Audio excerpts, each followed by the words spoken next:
watching the pigeons. And I said to Orville, "Friend, those birds are frozen." And he kind of looked at me like I'd lost my mind. But I reminded him that it was winter, and often birds will sit in a tree until they freeze.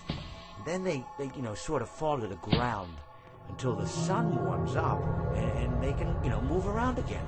So I said to Orville, "You might as well save those breadcrumbs until the birds thaw, because they can't very well enjoy them in the condition they're in." To which he asked what I meant, and asking what condition the crumbs should be in before he threw them to the birds, assuming that I meant the birds couldn't enjoy the breadcrumbs in the condition that the crumbs were in, when in fact I had meant the birds could not enjoy them in the condition that the birds were in, considering that the birds were frozen.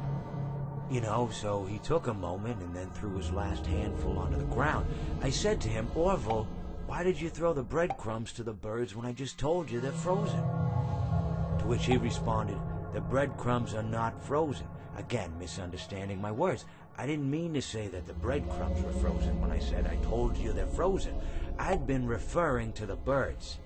In hindsight, what I should have said was, and this would make perfect sense, "Why did you throw the breadcrumbs to the birds when the birds are frozen?" He misunderstood upon my correction, stating that he didn't know what else to do with the breadcrumbs, and that perhaps, when the birds thawed, they'd still be able to eat the crumbs. So I said to Orville, and this is what I said to him, I said, "Orville, the birds may be dead. Well, it seems that your journey has ended. Very sorry about that. It was always going to end this way, of course. If it weren't by me, it would have just been by some other, terrible thing. Just, you could not imagine how terrible it would be. Just, I get scared thinking about it. Glad it's not me." It reminds me of a time I was speaking to my good friend Orville. We were sitting on a park bench watching the pigeons. I was on the left, he was on the right. Or left? Anyways, it doesn't matter. We were sitting on there watching the pigeons. And I said to Orville, "Friend, those birds are